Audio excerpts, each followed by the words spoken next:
প্রিয় দর্শক, আশা করি সবাই ভালো আছেন। দ্বিতীয় স্বাধীনতোত্তর দেশে সব কিছু একটু অগোছালো মনে হলেও এ নিয়ে কোনো আক্ষেপ নেই, সেটি নিঃসন্দেহে বলতে পারি। কেননা নির্যাতন নিপীড়নের যে স্টিম রোলার চালিয়েছিল ফ্যাসিস্ট হাসিনা সরকার, তার দাগ যেমন মুছে যায়নি, তেমনি এত অল্প সময় দূর হয়নি স্বৈরতন্ত্রের ভূত। আজ আবারও হাজির হলাম নিপীড়নের গল্পের নতুন একটি এপিসোডে। অনুষ্ঠানের পুরো সময় আপনাদের সঙ্গে আছি আমি সাইদ খান, আর আমার সঙ্গে আজকে অতিথি হিসেবে রয়েছেন গত 18 জুলাই যাত্রাবাড়ি এলাকায় পুলিশের গুলিতে এক চোখ হারানো নূরে আলম। নূরে আলম একজন সাধারণ শ্রমজীবী মানুষ, কিন্তু তার ভেতর ছিল অসাধারণ দেশপ্রেম, যে কারণে নিজের কাজ বাদ দিয়ে নেমেছিলেন রাজপথে শিক্ষার্থীদের সঙ্গে। নূর আলম, আপনাকে স্বাগত জানাচ্ছি। এছাড়া আমাদের সঙ্গে আলোচক হিসেবে স্টুডিওতে উপস্থিত রয়েছেন রাজধানীর আজগর আলী হাসপাতালের বিশেষজ্ঞ চিকিৎসক ডাক্তার পারভেজ রেজা কাকন। কাকন ভাই, আপনাকেও স্বাগত জানাচ্ছি। ধন্যবাদ সাইদ। প্রিয় দর্শক, অনুষ্ঠানের মূল পর্বে যাওয়ার আগে আমরা নূরে আলমের উপর একটি ছোট প্রতিবেদন দেখে নিতে চাই। মোহাম্মদ নূরে আলম পটুয়াখালীর গলাচিপার উপজেলার ছোট চত্রা গ্রামের কৃষক নাসির মৃধার 6 সন্তানের মধ্যে দ্বিতীয় সন্তান। গাজীপুরে একটি পোশাক কারখানায় চাকরি দিয়েই ঢাকার জীবন শুরু হয় নূর আলমের। পরে নিজের ইচ্ছাশক্তি ও স্ত্রীর অনুপ্রেরণায় 2019 সালের শেষ দিকে 5,500 টাকায় একটি ভ্যান গাড়ি কিনে তাতেই শুরু করেন মৌসুমি ফলের ব্যবসা। তখন থেকে রাজধানীর সাইনবোর্ড এলাকার বিভিন্ন স্থানে ঘুরে ঘুরে দেশীয় বিভিন্ন ফল বিক্রি করতে থাকেন নূরে আলম। এর মধ্যে দেশে শুরু হয় ছাত্র আন্দোলন। সারাদিন বিভিন্ন এলাকায় ভ্যানে করে ফল বিক্রির সুবাদে আন্দোলনকে কাছ থেকে দেখার সুযোগ হয় তার। এভাবে একসময় নিজেই জড়িয়ে যান বৈষম্য বিরোধী আন্দোলনে। যাত্রাবাড়ি এলাকায় নিয়মিত তিনি শিক্ষার্থীদের সঙ্গে আন্দোলনে থাকতেন।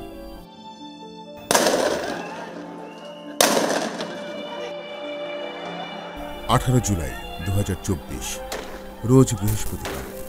সারা দেশের বিভিন্ন জায়গায় পুলিশ, ছাত্রলীগ সহ অন্যান্য পেটোয়া বাহিনী ছাত্র জনতার উপর নির্মম নির্যাতন করে নিয়ন্ত্রণ প্রতিষ্ঠা করে। হাজার হাজার ছাত্র জনতার দুর্ভেদ্য দেয়ালে ঘেরা পুরো এলাকা।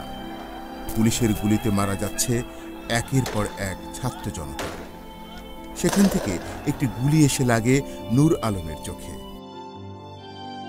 গুলিটি এখনো তার চোখে বিদ্ধ হয়ে আছে। সেই সঙ্গে বিদ্ধ হচ্ছে তার পরিবার। অভাব অনটনের কবলে পড়েছে 3 বছরের ছোট্ট ছেলে নাজমুস সাকিব। দর্শক, আমরা দেখলাম প্রতিবেদনটি। একজন নিতান্তই শ্রমজীবী, ছোট্ট সংসার, ছোট্ট স্বপ্ন, আর বলা যায় সমাজের পিছিয়ে পড়া মানুষদেরই একজন এই নূরে আলম। এবার আমরা তার মুখ থেকেই শুনতে চাই কি ঘটেছিল সেদিন। নূরে আলম, আপনি তো ফল বিক্রি করেন বিভিন্ন পথে প্রান্তরে। রাজধানীতে আপনি সেদিনও ঘুরে ঘুরে আপনার নিত্যদিনকার কাজ করছিলেন। আন্দোলনের প্রথম দিকে আপনি কি দেখেছিলেন ওই যাত্রাবাড়ি এলাকায়? সেদিন কি ঘটেছিল? 18 তারিখে আমি ফল বিক্রি করতেছিলাম সাইনবোর্ড থেকে ফল বিক্রি করতেছিলাম। ফল বিক্রি করা থেকে যখন গুলির আওয়াজ পাই, তখন আমার দোকানপাট ফেলে রেখে সেখান থেকে ছাত্র ভাইরা অনেকেই বলে যে যদি আমাদের পাশে আপনারা সবাই যে যেখান থেকে পারেন আপনারা আসেন, আমাদেরকে আমাদের কোঠা মুক্ত রাষ্ট্রটা আমাদের, মানে তাদের দাবির প্রতি আপনাদের আমরা এই কথা শুনি, সমর্থন জানানোর আহ্বান জানিয়েছেন এবং আপনাদেরকেও যোগ দেওয়ার আহ্বান জানিয়েছেন। আপনি কি যোগ দিয়েছিলেন? সেদিন আমি অনেক ভাবছি। আমি আমার কর্মস্থলে ছিলাম, ভাবতে ভাবতে একসময় আমার কান্না আসে। ভাবি যদি আমি আজকে কর্মস্থলে থাকি, না আমি বসে থাকতে পারি না, কারণ কি আমারও সন্তান আছে, আবার আমার ভাই আছে, আমার ছোট ভাইরা লেখাপড়া করে। হয়তো এরকমের যদি আবু সাইদের মতন হতো আমারও ভাইদের বুকে গুলি লাগতে পারে, এটা ভেবে তখন আমি আমার কর্মস্থল ত্যাগ করে আমি ছাত্রদের সাথে যোগ দিয়েছিলেন আন্দোলনে। তো যোগ দেওয়ার পরে আপনি তো মিছিলে ছিলেন, যোগ দেওয়ার পরে আসলে কি ঘটলো ওই দিন, এবং আপনি কিভাবে আজকের এরকম একটা দুঃসহ জীবনের মুখে চলে আসলেন? আপনি চোখ হারালেন, আমি ছাত্র ভাইদের সাথে মিছিল করতে করতে যখন আমি সাইনবোর্ড থেকে আমি সামনের দিকে এগিয়ে আসি, যখন আমি যাত্রাবাড়ির আগে যেখানে কাজলা ওখানে ওই জায়গায় আমরা যখন মিছিল নিয়ে আসি, অনেক পুলিশের অনেক বাধা বিঘ্ন পার করে ছাত্ররা সামনের দিকে এগিয়ে যাচ্ছে, কিন্তু অনেকে গুলি করে, কেউ আহত হয়ে যাচ্ছে। এভাবেই মনে করেন যে অনেকে পরিত্যক্ত হয়ে অনেকে কেউ হেল্প করতে পারতেছে, কেউ ওই অবস্থায় পড়ে আছে। ওই দিন ওই অবস্থায় সামনে আগানোর পরে হঠাৎ করে এক পুলিশের ছড়া বুলেটের এক ঝাঁক এসে আমার বুকের ভিতরে লাগে, সেখান থেকে ছড়ে এসে আমার দোনো চোখেই গুল্লিবিদ্ধ হই আমি। গুল্লিবিদ্ধ হওয়ার পরে আমার একটা চোখের কনিয়া ফেটে বুলেট একদম রেটিনার ভিতরে চলে যায়। সেখান থেকে আমাকে রক্তাক্ত অবস্থায় দেখে ওখান থেকে কিছু ছাত্র ভাইরা আমাকে ধরে, যখন না আপনি কি এই গুলি লাগার পরে আপনি কি পড়ে গিয়েছিলেন রাস্তায়? আমি রাস্তায় পড়ে গিয়েছিলাম একদমই। কতক্ষণ পড়েছিলেন আপনি? আমি প্রায় ওখানে 1-1.5 ঘন্টা পড়েছিলাম রাস্তায়। সেখান থেকে ছাত্র ভাইরা আনার চেষ্টা করে, কিন্তু পুলিশের গুলির সামনে থেকে আনতে পারে না। এই অবস্থায় হঠাৎ করে 2-3 জন ছাত্র ভাই এসে আমাকে টেনে ঘাড়ে করে তুলে নিয়ে এসে তারপর একটা সিএনজি নাই, গাড়িতে ঘোড়া তো ছিলই না, তাই ওখান থেকে একটা অটো রিক্সা নিয়ে একটু মহল্লার ভিতরে তারা চলে যায় আমাকে নিয়ে। তো সেখান থেকে একটা সিএনজি করে করে আমাকে একটা হসপিটালে নেওয়া হয়, ফার্স্টে আলনুর হসপিটাল। সেখান থেকে আমাকে আলনুর হসপিটালে, প্রাইভেট হসপিটাল, সেখানে আমাকে অ্যালাউ করে না। তখন তারা বলে আপনারা ঢাকা মেডিকেলে নিয়ে যান। ঢাকা মেডিকেলে যাওয়ার জন্য আমাকে নিয়ে যখন তারা যাওয়ার জন্য নিছে, তখন আর রাস্তায় পুলিশের কারণে নিয়ে যাইতে পারছে না। তারা মহল্লা দিয়ে তখন আমাকে নিয়ে যাচ্ছিল। এটা ছাত্ররা আমাদেরকে নিয়ে যাচ্ছে। তাদেরকে আগে থেকে চিনতেন? না, আমি কাউকেই চিনতাম না, হয়তো তারা সবাই এক এক জায়গার। তারা নিয়ে যখন যাওয়া শুরু করছিল বা জায়গায় জায়গায় আমার বাধা আসে, নিয়ে যেতে দেওয়া হবে না। এটা পুলিশ, বিজেপি, এরা অনেক জায়গায় বাধা দিয়েছে, কিন্তু সেখান থেকেও পেরিয়ে ছাত্ররা জীবনটা বাঁচান জরুরি মনে করে তারা অনেক যুদ্ধ করে অনেকে আমাকে নিয়ে ঢাকা মেডিকেলে যায়। ঢাকা মেডিকেলে তারা যেমন আন্নুর হাসপাতাল আপনাকে চিকিৎসা দিতে চায়নি, ঢাকা মেডিকেল কি আপনাকে ভর্তি নিয়েছে? ঢাকা মেডিকেল হসপিটালে ওই রকমের করে নিতেছে না। ছাত্ররা ওখানে ছাত্ররা ছিল, ছাত্ররা করে তারাই নিজেরাই ভর্তি করালো আমাকে। তখন আমি ভর্তি হওয়ার পরে আমার ট্রিটমেন্ট ওই রকমের সাথে সাথে চালু হয় না, আমার শরীর থেকে রক্ত ঝরতে থাকে। তারপরে চোখের কি অবস্থা ছিল? আমার চোখের অবস্থা তখন একবার নগণীয় ছিল। মানে আপনি চোখে যন্ত্রণা ছিল, আমার সারা শরীরই বিষে কাতর ছিল। আমি তখন কাতরাতে ছিলাম ঢাকা মেডিকেলে। আমি কাতরাতে ছিলাম, বারান্দায় যখন কাতরাতে ছিলাম, তখন হঠাৎ করে ছাত্ররা ওখান থেকে করে ওখানে 2-1 নার্স আছে, স্টুডেন্ট, তারা বলতেছে ভাইটার অবস্থা অনেক তার চিকিৎসার দরকার ইমিডিয়েটলি। তারা নিয়ে যা কিছু করা ছাত্র ভাইরাই চেষ্টা করে আমাকে ভর্তি করে। তখন আমাকে যখন ভিতরে নিয়ে যাওয়া হয়, তখন আমাকে কোনো বেড দেওয়া হয় না, তখন আমাকে বারান্দায় থাকতে হয়। কোনো ডাক্তারও ফার্স্টে আসে না, আমাকে যে দেখবে তা 2-3 ঘন্টা চলে যায়। তারপরে একজন নার্স আসে, আইসা বলে কি হয়েছে, তখন জিজ্ঞাসা করে। তখন আমার পরিস্থিতি দেখেও জিজ্ঞাসা করে যে কি হয়েছিল। তখন আমি বললাম যে আমার গুলি লেগেছে, পুলিশের গুলি এসে আমার শরীরে আঘাত আনছে তাই। তখন বলে যে এই এক্সরেগুলি এইগুলি করতে হবে। তখন ওই ছাত্র বাইরেই আমার সহযোগিতা করে, তারা আমার সাথে থাইকা তারা আমাকে নিয়ে দৌড়দৌড়ি করে এক্সরে করে এমআরআই করে। তখন পরে সার্জারি করার পরে দেখে এখানে এক্সের পরে আমার এক্সের রিপোর্ট দেখে তারা একজন ডাক্তার দেখার পরে বলে যে এর অবস্থা খুবই সিরিয়াস, তাহলে একে এক কাজ করো, একে বেডে দিয়ে দাও। তখন আমাকে দিয়ে দেয় ঢাকা মেডিকেলে একটা বেড দেয় ভিতরে 305 নম্বর ওয়ার্ড দেয়। সেখানে আমার মতন আমি না, শুধু আমি ওখানে যে আরও আমার কান্না, আমি ওই জায়গায় যাওয়ার পরে হয়তো আশেপাশে কান্না শুনে আমার মনে হইতেছে হয়তো এরা তখন চোখে দেখছি না, আমি তখন চোখে দেখি না, আমার ডান চোখে একটু হালকা ঝাপসা, তখনও দেখছি, এখনো একটু ঝাপসা দেখি। মানে আর অন্য চোখে কিছুই আমি তখনও দেখি। মানে আপনি কি এখনো 2 চোখে একটাই একেবারে অল্প একটু দেখেন আর একটু দেখেন? না, একটাই একবারই দেখি না আমি। আমার বাম চোখে আমি একবারই দেখি না, আমার ডান চোখে হাফ ঝাপসা ঝাপসা দেখি, কখনো এই চোখটাও মাঝে মাঝে ঘোলা হয়ে যায়, আবার কখনো হালকা ক্লিয়ার হয়, তখন একটু ভালো দেখি। আর না যখন ঝাপসা হয়ে যায় তখন আমি ওটাও ঘোলাট হয়ে যায়। জি, আপনার কাছে আসবো। ডক্টর পারভেজ রেজা কাকন, আপনি শুনলেন যে এই আন্দোলন সময়টাতে নুরে আলমের মতো অজস্র শিক্ষার্থী, সাধারণ মানুষ যখন আহত হয়ে রাস্তায় পড়েছিল ঘন্টার পর ঘন্টা, এরপরে যখন তাদেরকে উদ্ধার করে হসপিটালে নেওয়া হয় চিকিৎসার জন্য, আপনি নিজেও তো একজন চিকিৎসক এবং রাজধানীর একটি নামি দামি বিশেষায়িত হাসপাতালের চিকিৎসক, এই ঘটনা, নুরে আলমের এই অভিযোগ আসলে কতটুকু সত্য? আপনারা কি অসহায় ছিলেন কিনা, জিম্মি ছিলেন কিনা, আপনারা কি চিকিৎসা দিতে পেরেছিলেন, না আপনাদের উপরে রাষ্ট্রীয় মানে হুমকি ছিল? একটু বলবেন প্লিজ। প্রথমেই আমি আলাপের শুরুতে এই বাংলাদেশের দ্বিতীয় স্বাধীনতা বলে যে বিপ্লব বা গণ অভ্যুত্থানের মাধ্যমে 5ই আগস্ট যে স্বাধীনতা অর্জিত হলো, স্বাধীনতা পুনরুদ্ধার হলো, তাতে যারা শহীদ হয়েছেন তাদের আত্মার মাগফিরাত কামনা করছি এবং যারা আহত হয়েছেন তাদের সুস্থতা কামনা করছি। অত্যন্ত দুঃখের মানে শহীদ বলতে হচ্ছে, চিকিৎসা একটা মানুষের মৌলিক অধিকার। একজন চিকিৎসক হিসেবে একজন আহত মানুষকে চিকিৎসা দেওয়াটা আমার দায়িত্ব, কর্তব্যের পাশাপাশি আমার একটা ইমানি দায়িত্ব এবং এটাও আমার একটা অধিকার।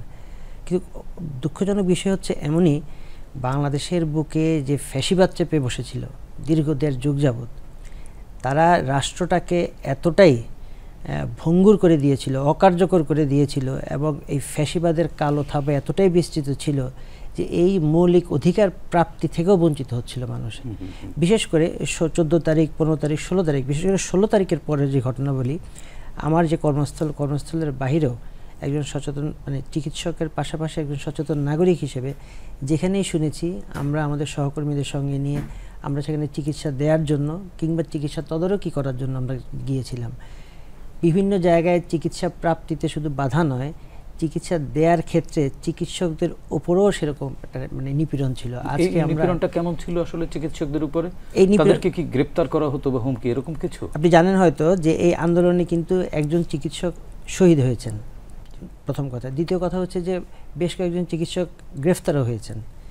তৃতীয়ত বিষয় হচ্ছে যেসব চিকিৎসা প্রতিষ্ঠান বা স্বাস্থ্যসেবা মানে সেন্টার যেগুলি, যেসব চিকিৎসক এই আন্দোলনে যারা সম্পৃক্ত ছিল, তাদের চিকিৎসা দেওয়ার ক্ষেত্রে যারা ভূমিকা রেখেছিল, তাদেরকে সেই প্রতিষ্ঠান থেকে সেই ফ্যাসিবাদের দোসররা তাদেরকে শোকজ করেছিল। এই কারণে এটাও এক ধরনের নিপীড়ন। আজকে আমরা নিপীড়নের গল্প এই অনুষ্ঠানটাতে এসেছি। চিকিৎসা দেওয়ার ক্ষেত্রে যেমন বাধা সৃষ্টি করা হচ্ছিল, অফিশিয়ালি চিকিৎসকরা চিকিৎসা দিচ্ছিলেন তাদেরকেও নিপীড়নের মধ্যে পড়তে হচ্ছিল।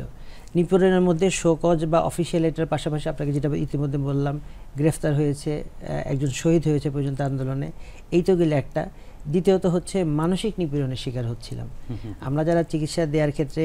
এবং চিকিৎসা দেওয়ার ক্ষেত্রে মানসিক নিপীড়ন বলতে পুলিশ কিংবা রাষ্ট্রীয় যে মানে আইন শৃঙ্খলা নিরাপত্তা বাহিনী, তাদের যে আচরণগুলি ছিল, সেই আচরণগুলি আমরা হয়তো শারীরিকভাবে সেই আচরণগুলি হয়তো আহত করে না, কিন্তু মানসিকভাবে এটা আমাদেরকে অত্যন্ত আহত করেছিল। তো এইটাও এক ধরনের নিপীড়নের অবস্থা ছিল। নুরে আলম, আপনি তো ঢাকা মেডিকেলের বারান্দায় পড়ে রইলেন বিনা চিকিৎসায়, আপনাকে চিকিৎসা দেওয়া হচ্ছে না। কতক্ষণ পরে আপনার চিকিৎসা শুরু করলেন এবং ততক্ষণে আপনার শরীরের কি অবস্থা হলো? 2-3 ঘন্টা পরে যখন একজন নার্স আসে, নার্স আসার পরে সেখানে আমারে ওই সে যখন বলে আপনার এগুলি করতে হবে, এগুলো নিয়ে দৌড়দৌড়ি করতে হবে, এই অবস্থা দৌড়দৌড়ি তো দূরের কথা, আমি তো হাঁটতে তো পারছিলামই না। 2 জন ছাত্র তারা আমাকে 2 কাঁধে করে, 2 হাত দুজনার কাঁধে নিয়ে তারপরে আস্তে আস্তে করে এই জায়গা থেকে যখন এক্সরে করতে হয় এক্সরে রুমে নিয়ে যায়, তারা দুজনে ধরেই। তখন সেখান থেকে আবার যখন আমার সিটিএসকে করা হয় মাথা পিছে, তখন সেখান থেকে আবার আরেক জায়গায় নিয়ে যায় তারা ধরি। তাদের উপরেই সম্পূর্ণ আমার যে শরীরের যতটুকুই যা ছিল তাদের উপরেই ছেড়ে দিয়েছিলাম। আমার কোনো শক্তিও ছিল না, আমি অচেতন হয়ে গেছি। কিন্তু তারা যা কি করছে তাও আমি বলতে পারবো না যে আমার তারা কি চিকিৎসা নিচ্ছে। তখন ওই রকমের আমার কিছুই ছিল না। তো হঠাৎ করে যখন আমাকে নিয়ে আসা হয় 305 নাম্বার বেডে, যখন নিয়ে আসা হয় 305 ওয়ার্ডে, ওখানে একটা বেড দেয়। বেডের ভিতরে যখন আমাকে শুয়ে দিয়ে আমাকে একটা ইঞ্জেকশন দেয়, তার প্রায় 1-1.5 ঘন্টা পরে আর কি আমার কোনো রকমের আমি একটু মনে করি যে আমার শরীরটা ব্যথাটা কিছুটা কমেছিল। তখন আমি বুঝতে পারি যে না, অনুভূতি আমার শরীরের ভিতরে অনুভূতি আসছে যে না, আমি এখনো বেঁচে আছি। তখন এর আগে মনে হয়েছিল না যে আমি বেঁচে আছি। যখন আমার যে শরীরের ভিতরে যে বুলেটগুলি ঢুকছে, আর যখন আমি মনে করেন যে ওই জায়গার ভিতরে আমার হাতে যখন আমার ব্লাড, আমার চোখের থেকে যে ব্লাড ঝরছে, হয়তো বলতে গেলে এখানে আমার কান্না আসে, কান্না আসারই কথা, কারণ কি পারছি না। সেখান থেকে আমি যখন আমার বুলেট চোখে লাগে, তখন আমি হাত দিয়ে আমার চোখের কানে হাত ধরি, তখন আমার হাত ভরে গিয়েছিল ব্লাডে। আমার রাস্তায় আমার ব্লাড পড়ে অনেক, আমার শরীরের অবস্থা অনেক খারাপ হয়ে গেছে। তখন আমার শরীরে কোনো ছিল না যে আমি বেঁচে আছি, আমার এরকম কোনো অনুভূতি ছিল না যে বেঁচে আমি বাঁচবো, এরকমের কোনো চিন্তা চেতনাও ছিল না। এমনকি আমার পরিবার পরিজন যারা ছিল তারা কান্নাকাটিই করতেছিল সারা। তারা কি আপনার সাথে হসপিটালে ছিলেন? আমার ওয়াইফ অসুস্থ ছিল, কিন্তু সেও কি বলবো, আমার ওয়াইফ প্রেগনেন্সি অবস্থায় ছিল, কিন্তু 1 মাস ছিল তারই, কিন্তু আমার সাথে সে দৌড়াদৌড়ি করতে করতে তার সে মিসক্যারেজ হয়ে যায়। এই জায়গায় দুঃখের বিষয়। আমরা কি আপনার একটু চোখ দেখতে পারি নুরে আলম? অবশ্যই একটু, আপনার যদি আপত্তি না থাকে। না, আপত্তি নেই, দেখতে পারবেন, এখানে দেখতে পারেন। এই যে আমার চোখের ভিতরে যে জায়গায় ঢাকা মেডিকেলে রিপেয়ার করা হয়েছিল, যে কোনিয়াটা রিপেয়ার করে দেওয়া হয়েছিল, সেই রিপেয়ারের জায়গাটা এখানে। মানে আপনি এই চোখটা কিছুই দেখেন না? না, এই চোখটা আমি কিছু দেখি না। দেখার জন্য আমি চেষ্টা করছিলাম যে আমি প্রাইভেট হসপিটালে যদি একটা অপারেশন করি হয়তো আমার চোখে কিছু দেখবো। তখন আমি ভীষণ আই হসপিটালে যাই, ওখানে গিয়ে ডাক্তারের সাথে পরামর্শ করি। তারা বলে আপনি অপারেশন আগে করে দেখতে পারেন। ক্যাটরেজ নামে একটা অপারেশন ছিল, ওইখানে ছানি আসলে এইগুলো মিলে তারা একটা অপারেশন করছে। বলছে আপনার চোখের যে স্প্লিন্টার, যে গুলির যে স্প্লিন্টার, সেগুলো কি তোলা হয়েছিল?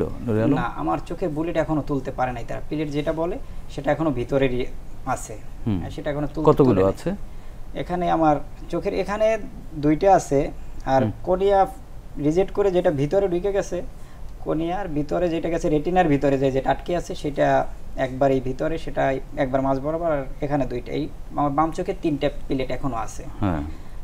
এমনকি ডান চোখে 2টা প্লেট আছে। একটা প্লেট এখানে আপনারা দেখতেই পাচ্ছেন, এখানে একটা প্লেট এখানে দেখা যায়, স্পষ্টভাবে দেখা যায়। আর একটা আমার এখানে আছে, কিন্তু এটা ঝাপসা ঝাপসা। যখন এটা হয়তো জানি না ইনফেকশন হইতেছে কিনা তো জানি, কিন্তু মাঝে মাঝে আমার এটা অনেক ব্যথা করে। আমার বাম চোখে দেখি না, তার চেয়েও এটা মাঝে মাঝে অনেক ব্যথা করে। মানে ডান চোখে অল্প অল্প দেখেন। তার মানে আপনি 2টা চোখই আপনার ঝুঁকিতে। তাহলে আপনি তো একজন শ্রমজীবী মানুষ, আপনি কাজ না করলে আপনার সংসার চলে কিভাবে? এখন কি অবস্থা তাহলে? আমার সংসারে আমি কর্মঠ, কিন্তু আমার সংসারে আমি যে টাকা দিয়ে ব্যবসা করতাম সেই টাকা দিয়ে ট্রিটমেন্ট করা হয়ে গেছে। আমার কোনো টাকা না, দ্বিতীয় কথা ঋণ করে, আমার ফ্যামিলি ঋণ করে আমাকে ট্রিটমেন্ট করাইছে। এ পর্যন্ত আমার ট্রিটমেন্ট অথবা আমার বাসায় যাবতীয় খরচা নিয়ে আমি এই পর্যন্ত 2 মাসে 3.5 লাখ টাকা আমার খরচা হয়। তো 3.5 লাখ টাকা খরচা হওয়ার পরে এখন আমার সামনের দিকে চলার মতন, আবারও ঋণ ছাড়া চলার মতন আমার কোনো গতি নেই। এই অবস্থায় আমার দিন কাটতেছে।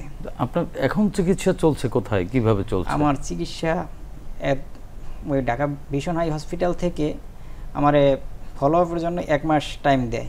1 মাস টাইম দেয়, তাই 1 মাস এখন আমি বাসায় ছিলাম, কিন্তু আমাকে ওখান থেকে CMX হসপিটাল আছে, সেখানে আমারে যাইতে বলছে। আমি ওখানে গিয়েছিলাম। ফার্স্টে আমারে ভর্তি হইতে বলে, আমি ভর্তি হওয়ার পরে আমি 28 তারিখে ভর্তি হই ওখানে। 28 তারিখে ভর্তি হইলে 29 তারিখ 30 তারিখ আমি ওখানে থাকি। ওখানে 31 তারিখে আমাকে ডাক্তার আসে, দেখে, ওখান থেকে 31 তারিখে আমাকে ডিসচার্জ করে দেয়।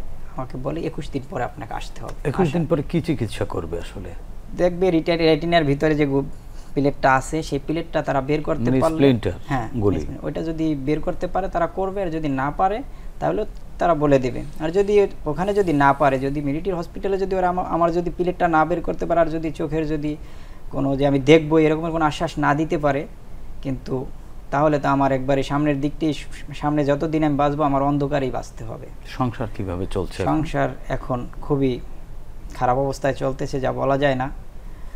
আজকে যদি মনে করেন যে খাইতে বসলে যদি মনে করেন সংসারে ধার কর্জ করে আর কতদিন চলা যায়।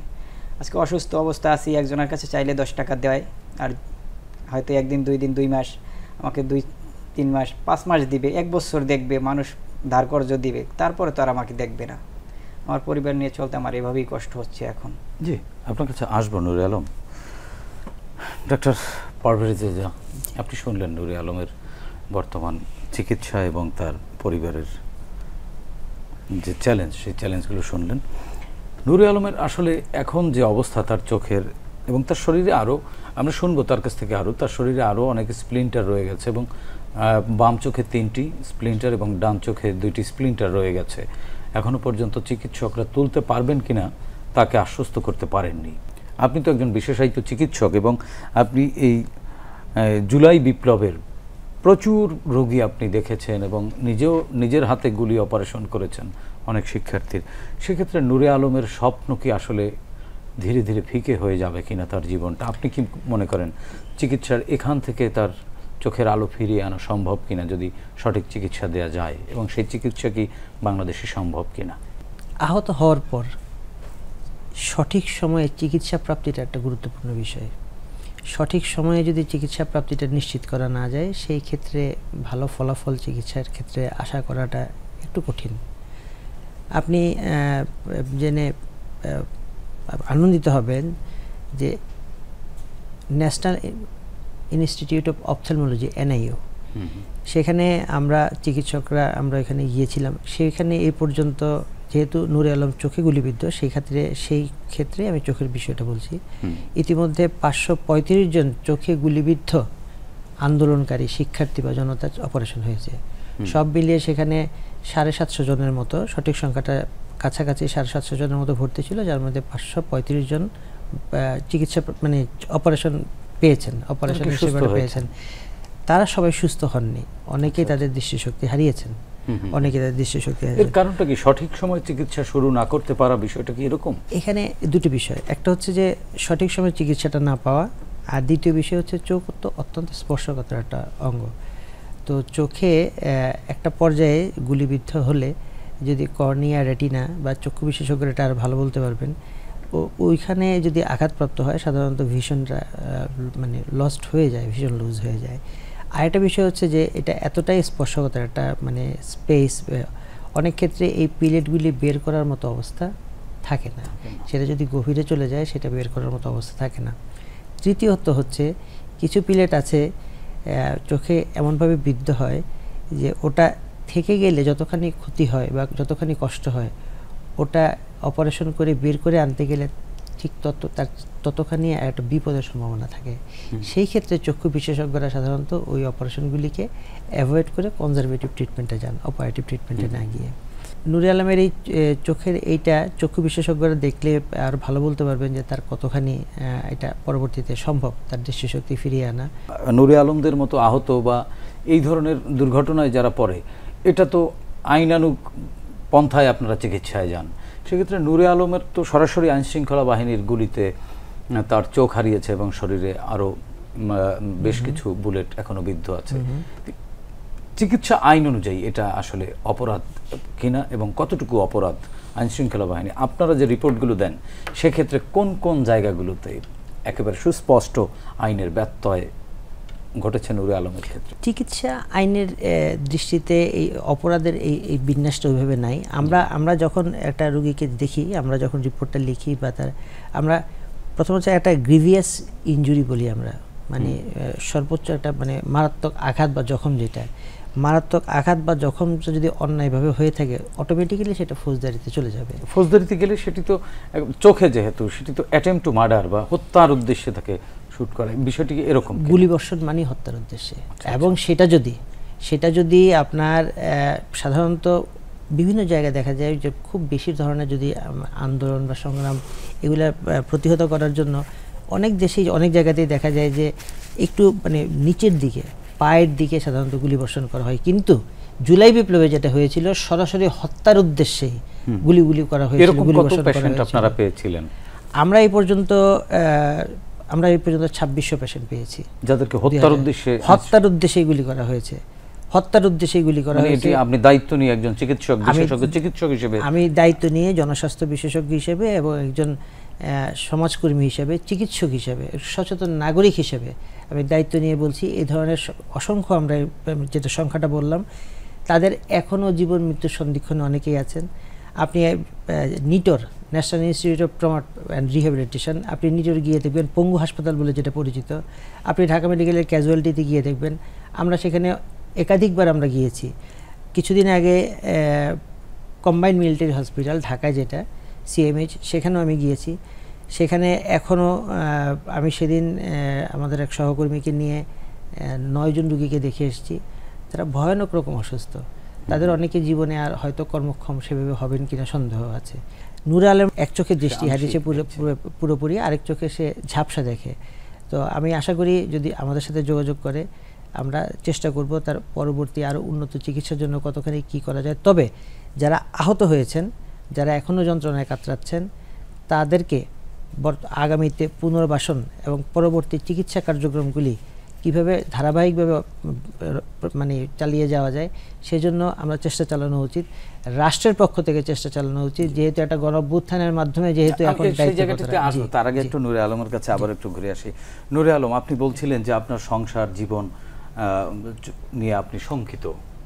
আমরা একটু আপনার ব্যথার কথা শুনতে চাই। আপনার শরীরে আর কোন কোন জায়গায় এখনো বুলেট বিদ্ধ হয়ে আছে, আমাদেরকে একটু দেখাবেন কিনা এবং সেই যন্ত্রণার কথাগুলো একটু বলবেন কিনা? আমার সারা মাথার ভিতরে এখন আর 10টা প্লেট আছে, মাথার ভিতরেও আছে। তারপরে যদি আপনারা দেখতে চান আমি দেখাতে পারি অবশ্যই। আমার এই শরীরে এখানে দেখা যাইতেছে চেস্টের ভিতরে এখানে 35 থেকে 35টা প্লেট এখনো আছে। আচ্ছা আচ্ছা, হ্যাঁ, যেগুলো বোঝা যায়, কিছু বোঝা যায় না এরকমেরই। জি, এগুলো কি তোলা সম্ভব ডক্টর পারভেজ রেজা কাকুন? আপনি তো দেখছেন, এগুলো কি আদৌ তোলা সম্ভব?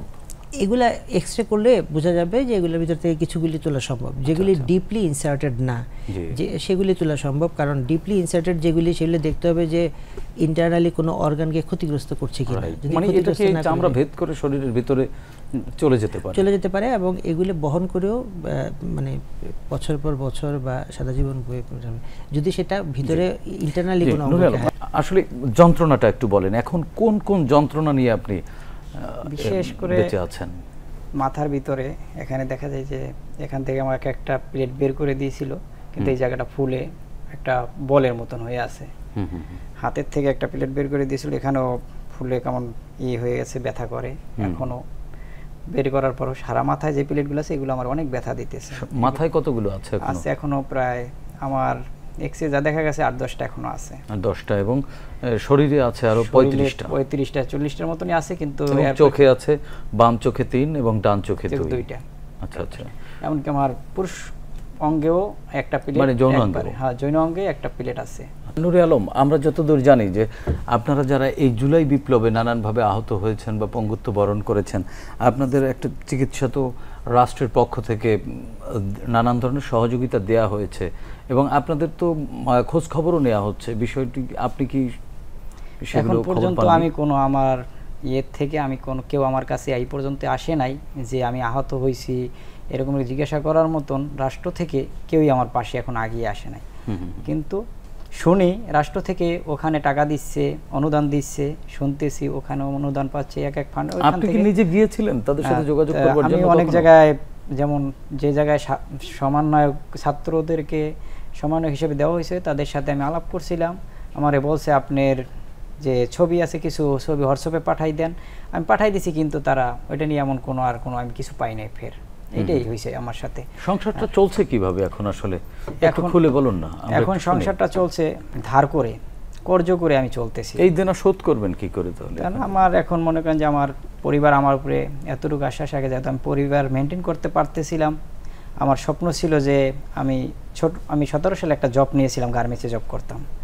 জব ছেড়ে দিয়ে যখন গার্মেন্টসে চাকরি দিয়ে আমার কিছু হয় না, এমনকি আমি চলতে পারি না, আমার পরিবারও চালাইতে পারি না, তখন আমি গার্মেন্টসে চাকরি ছেড়ে দিই। তখন আর কি আমি কর্ম চেঞ্জ করে আমি ব্যবসার ভিতরে আসি। ছোট ব্যবসা হলেও সেখান থেকে মনে করেন যে আমি ইনকাম করে আমার পরিবার নিয়ে আমি চলতে পারতাম। হয়তো আমি কিছু ইনভেস্ট করার মতো না থাকলেও, যদি মনে করেন যে আমার যে আমি এটা আজকে আমি পুঁজি করব এরকমের কিছু না থাকলেও আমি দৈনিক চলতাম ভালোভাবেই। কিন্তু এখান থেকে আমি মনে করেন যে জুলাইয়ের আমার অ্যাক্সিডেন্টের পর থেকে আমার পরিবার অনেকটাই হতাশ হয়ে গেছে। তারা অনেকভাবেই মনে করেন যে এখন চিন্তিত যে কিভাবে সামনের দিকে আগাবে। এই জন্য কি মনে হয় জীবন নিয়ে? জীবন নিয়ে আমার যদি বিদেশে, যেমন আমি চিকিৎসা নিয়েছিলাম, বিশ্বনাইতে, ওখানে বলা হয়েছে রেটিনার ভিতরে প্লেট, ওটা যদি দেখে ওটা যদি বিশেষ করে হয়, ফার্স্টে ডাক্তার বলছে যে আপনি এক কাজ করেন, আপনি যদি পারেন এই অবস্থায় যদি আপনি বাইরে কোনো ট্রিটমেন্ট নিতে পারেন, হোক ইন্ডিয়া কিংবা যেমন সিঙ্গাপুর, এমনকি কানাডা, যদি বিশেষ করে কানাডা সিঙ্গাপুর হলেই আপনার জন্য বেস্ট হবে, আপনার চোখের আলো আপনি ফিরে পেতে পারেন, এরকমের কথা তারা বলছে, আপনি সুচিকিৎসার দরকার। তখন আমি তাদেরকে বলছি যে স্যার আমার পক্ষে এত বড় চিকিৎসা যে বাইরে যে আমি করবো আমার কোনো সামর্থ্য নেই। আপনি তো গিয়েছিলেন সাধারণ মানুষের দাবির প্রতি সমর্থন জানাতে, আপনি তো গিয়েছিলেন জাতির ঘাড় থেকে ফ্যাসিবাদকে দূর করার আন্দোলন করতে। আপনি তো জানতেন না যে আপনার চোখ হারিয়ে যাবে, আপনি তো সুস্থভাবে ফিরতে পারবেন, এই আশা করে ছিল, এই স্বপ্ন নিয়ে আমি গেছিলাম। এখন কি নিজের উপরে নিজের রাগ হয়, অভিমান হয় যে আমার চিকিৎসা করানোর সামর্থ্য নেই, কেউ এগিয়ে এলো না? আপনার কি রাগ হয়, ক্ষোভ হয়? হ্যাঁ, এমন মাঝে মাঝে এমন অবস্থা হয়, একাকিত্ব যখন থাকি তখন এমন অবস্থায় মনে হয় যে না, এখন পরিবারের দিকে যখন তাকাই, পরিবারের যে অবস্থা আছে এই অবস্থানে আমি যখন তাকাই তখন আমার এমন মনে হয় যে আজকে যদি এই রাষ্ট্রের ফেসিবাদ দূর করার জন্য ছাত্রবাদীদের আন্দোলন সফল হোক, এই জন্য যেমন কোঠা মুক্ত একটা দেশ ছাত্ররা চাইছে সেটা হোক, ফেসিবাদ দূর হোক, এটার জন্য আমি যখন আগেই গেছিলাম তখন হয়তো আমার কাছে ভালো লাগছে, দেশ স্বাধীন হয়েছে তখন আমার কাছে অনেক ভালো লাগছে যে না, দেশটা দ্বিতীয়বার আমরা স্বাধীনতা পেয়েছি। এই স্বাধীনতা হয়তো 71-এর মুক্তিযুদ্ধ দেখি নাই, স্বাধীন হয়েছে দেশটা আমরা দেখি নাই, কিন্তু এই 18 জুলাইয়ের 5 আগস্ট যেই স্বাধীনতা আমরা পেয়েছি সেটা দেখে হয়তো আমার কাছে গর্ব মনে হয়েছে। যে 5 তারিখে আপনি কোথায় ছিলেন? 5 তারিখে আমি ছিলাম যে হসপিটালে। তখন এই খবরটা পেলেন, তখন কি ব্যথা ছিল? তখন মনে হয়েছে যে না, যত শরীরের ব্যথা আছে কমে গেছে, যে দেশ ফিরে পেয়েছি নতুন করে। তখনও তো আপনি চোখে দেখেন? তখন আমি চোখে দেখি না, তখন ভালো এমন ফিল মনে হয়েছে যে দেশটা নতুন করে সাজবে, নতুন সাজবে, হয়তো আমাদের পাশে হয়তো আমরা নতুন কিছু আমরা দেখব, এরকমের আশ্বাস নিয়ে তখন ভালো লাগছিল। হঠাৎ করে যখন আমার চোখের ট্রিটমেন্টের জন্য এই অবস্থা আমার হয়েছে, আমার পরিবারের দিকে এখন যখন আমি ভাবি, একাকিত্বভাবে যখন ভাবি, তখন মনে হয় নিজের জীবনকে নিজে দিয়ে দেই। কারণ কি, তখন ভাবি যে আমি কি কারণে আমার কর্মস্থল ত্যাগ করে আমি গেলাম, আমি না গেলেই তো ভালো হতো যে আমার চোখটা হারাতো না। আপনার হয়তো এটা অভিমান, কিন্তু হয়তো আপনার খবরটি পৌঁছায়নি জায়গা মতো। আমরা বিশ্বাস করি আজকের এই অনুষ্ঠানের মাধ্যমে আপনার এই খবরটি যখন দায়িত্বশীল কর্তৃপক্ষের কাছে পৌঁছাবে এবং ডাক্তার পারভেজ রেজা কাকনদের মতো মানুষরা নিশ্চয়ই আপনার পাশে এসে দাঁড়াবে, এবং আমরা বিশ্বাস করতে চাই যে আপনার চোখের আলো ফিরবে এবং আপনার সেই নতুন এই দেশকে আপনার প্রথম যে দেখবেন, কেমন দেখতে প্রত্যাশা করেন এবং খুব দেখতে ইচ্ছা করে কিনা এই দেশটি? 18 তারিখে যখন আমি ময়দানে যখন ছাত্রদের সাথে যখন আমি যাইতে পারছি, তখন আমার দেখার তো ইচ্ছা অবশ্যই আছে যে আমি সুন্দর এই রাষ্ট্রটাকে আমি দেখি। ডক্টর পারভেজ রেজা কাকন, নূরে আলম চোখ হারিয়েছে। 5 তারিখের পরে তার খুব শখ ছিল নতুন এই দেশকে সে দেখবে, কিন্তু তার চোখে আলো নেই। আপনার কি মনে হয় যে নূরে আলম আবারও দেখতে পারবে, রাষ্ট্র তার পাশে এসে দাঁড়িয়ে যাবে এবং সমাজের দায়িত্বশীল যাদের একটু সহযোগিতা পেলে নূরে আলম হয়তো চোখের আলো ফিরে পাবে?